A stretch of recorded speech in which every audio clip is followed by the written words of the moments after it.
बिस्मिल्लाहिर्रहमानिर्रहीम। अस्सलाम वालेकुम स्टूडेंट्स, मेरा नाम इमरान अहमद है और मैं आपका कंप्यूटर साइंस का टीचर हूँ।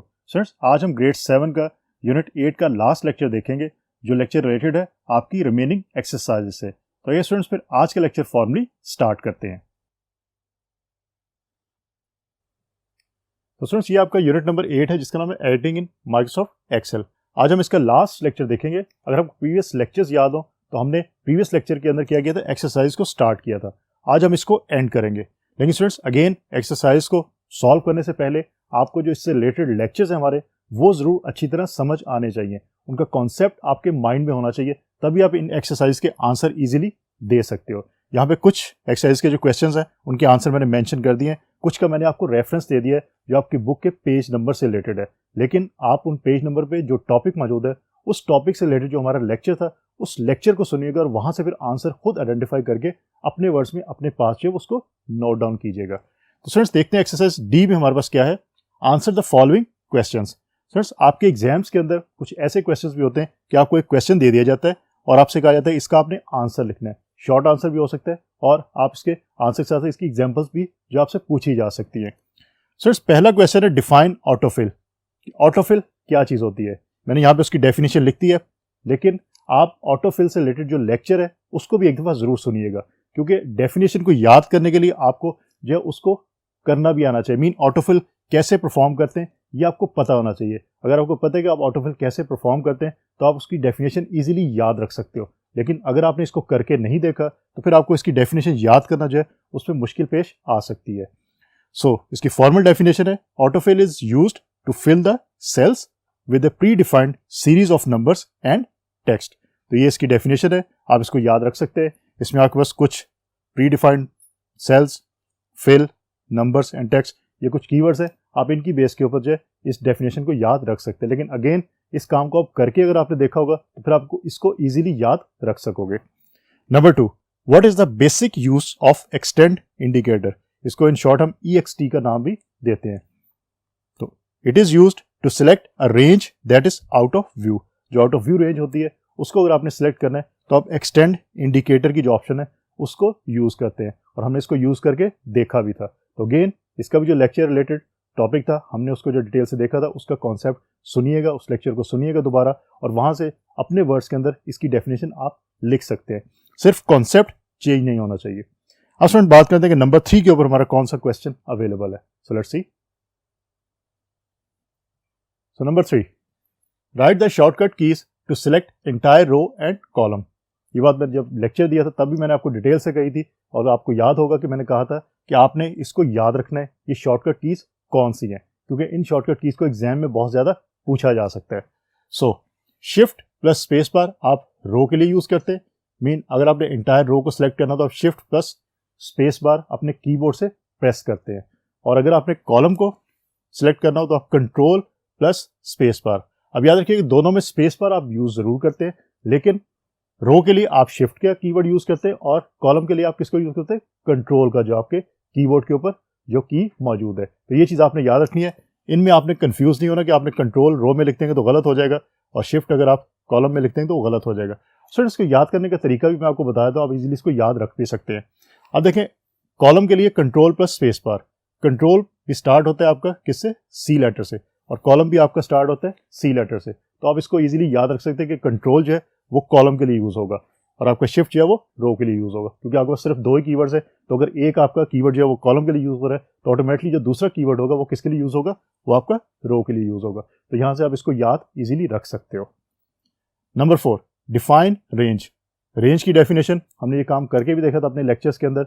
इसकी फॉर्मल डेफिनेशन मैं आपको बता देता हूँ कि क्या फॉर्मल डेफिनेशन है इसकी।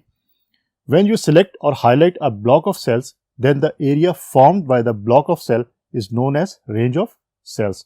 तो ये इसकी फॉर्मल डेफिनेशन है, इसको आप याद रख सकते हैं। लेकिन अगेन जो हमने करके देखा था काम रेंज से रिलेटेड, उस काम को आप करेंगे तो आपको खुद आइडिया होगा कि रेंज है उसको कैसे डिफाइन करना है। यहां से आप कीवर्ड्स यूज करते हुए खुद सेंटेंसेस क्रिएट कर सकते हो।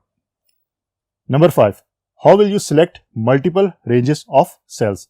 कि अगर आपने सेल्स की मल्टीपल रेंजेस को सिलेक्ट करना हो तो आप कैसे सिलेक्ट करते हैं, वो कौन से स्टेप्स इन्वॉल्व होते हैं इसके अंदर। अगेन हमने लेक्चर के अंदर बहुत डिटेल के साथ ये स्टेप्स देखे थे।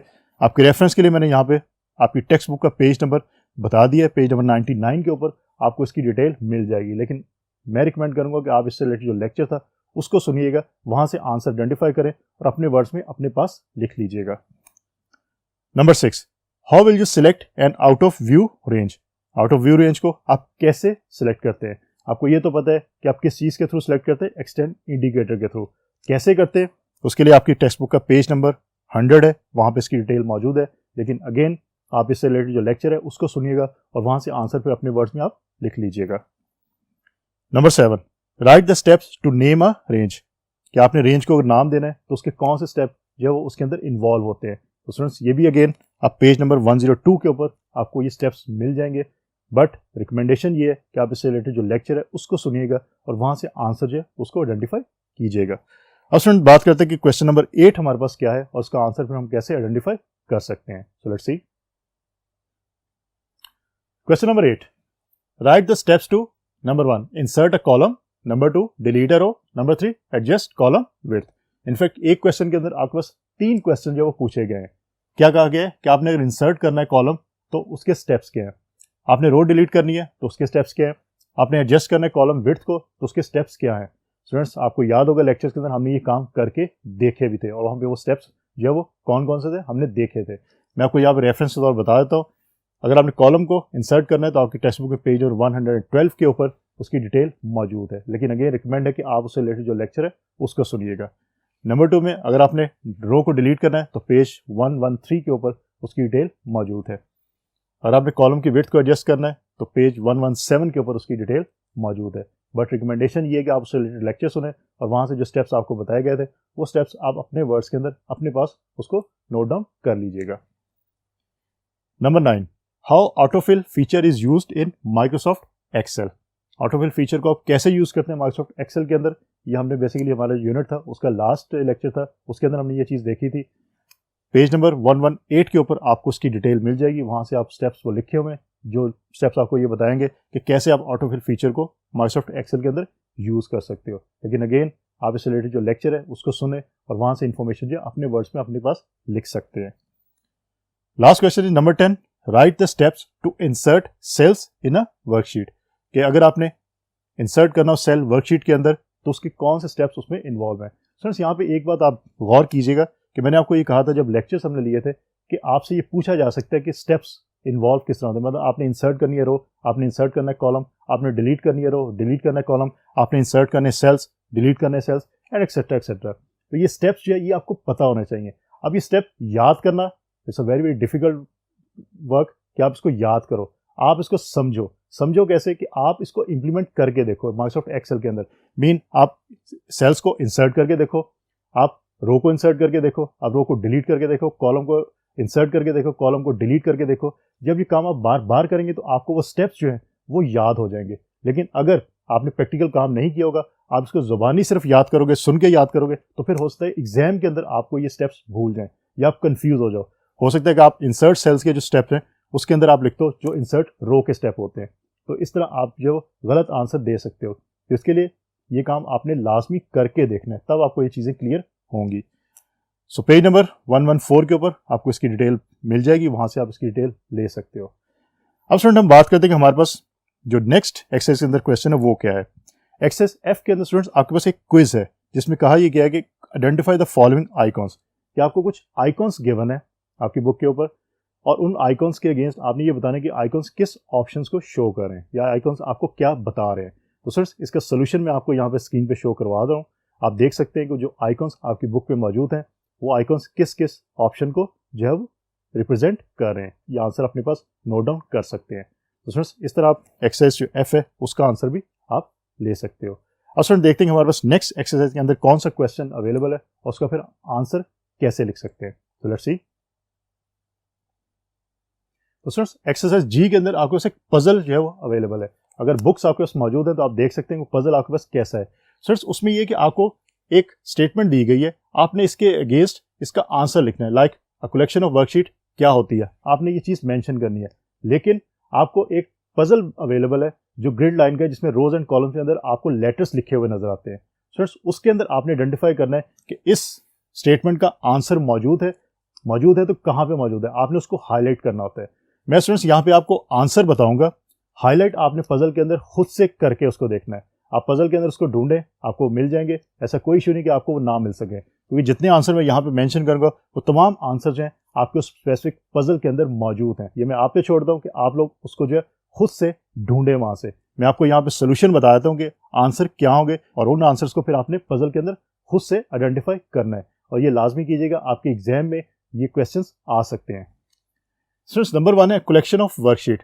ये कलेक्शन ऑफ वर्कशीट्स जो है उसको हम क्या कहते हैं? सिंपल हमने बात की थी कि वर्कबुक का हम नाम देते हैं। एक वर्कबुक के अंदर आपकी एक से ज्यादा जो है वर्कशीट्स अवेलेबल हो सकती है। तो यहाँ पे मैं लिख देता हूँ वर्कबुक, वर्कबुक। सिर्फ वर्कबुक का जो कीवर्ड है आपकी जो पजल है उसके ऊपर मौजूद है, आप वहां से उसको आइडेंटिफाई करें, ढूंढे कहाँ पे मौजूद है और फिर उसको हाईलाइट कर लीजिएगा। Number 2, the smallest unit in worksheet. Worksheet के ऊपर स्मॉलेस्ट यूनिट कौन सा होता है, ये चीज़ आपने याद रखनी है। मैं लेक्चर्स में भी आपको बताता रहा हूँ, उसको हम सेल का नाम देते हैं। तो मैं यहाँ मेंशन कर देता हूँ सेल।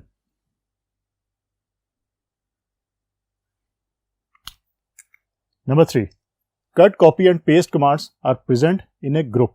किस ग्रुप के अंदर आपकी कट, कॉपी और पेस्ट की जो कमांड्स है वो मौजूद होती हैं? हमने ये काम करके भी देखा था और मैंने आपको बताया था कि ये आपके एग्जाम में पूछा भी जा सकता है। तो कौन सी यहाँ पे कमांड होती है, ये कौन सा ग्रुप यहाँ पे होता है? क्लिपबोर्ड का ग्रुप। तो यहाँ मेंशन कर देता हूँ clipboard, clipboard.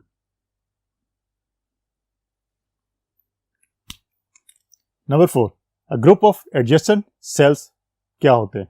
Mean adjacent sales का जो ग्रुप है वो क्या होता है? वो बेसिकली आपकी रेंज कहलाती है। तो ये रेंज की इनफैक्ट डेफिनेशन है, तो आप यहाँ पे रेंज लिख सकते हैं।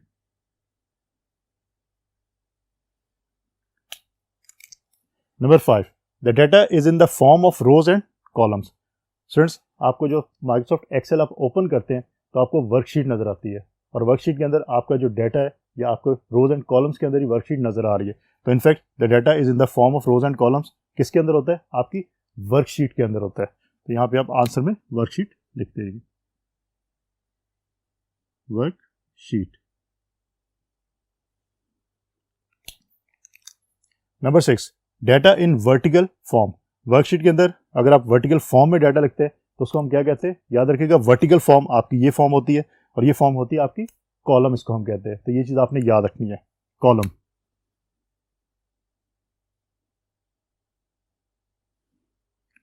और इसके कंट्रास्ट में डाटा इन हॉरिजॉन्टल फॉर्म आपकी ये फॉर्म होती है। तो ये फॉर्म आपकी कौन सी होती है? ये रो की फॉर्म होती है, तो इसको हम रो का नाम दे देते हैं।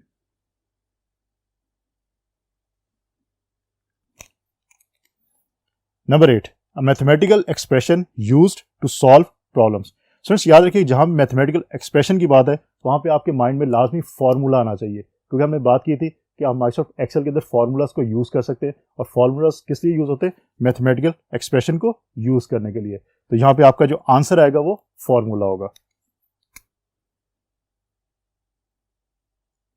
Formula. Number 9, worksheet is also known as. Worksheet का एक और नाम भी है, कौन सा नाम है? स्प्रेडशीट। तो ये चीज भी आपने याद रखनी है, शीट दोनों में कॉमन है, सिर्फ वर्क की जगह पे आपने स्प्रेड लिखना है। तो स्प्रेडशीट को वर्कशीट भी कहा जाता है, वर्कशीट को आप स्प्रेडशीट भी कह सकते हैं। तो यहां मेंशन कर देता हूं मैं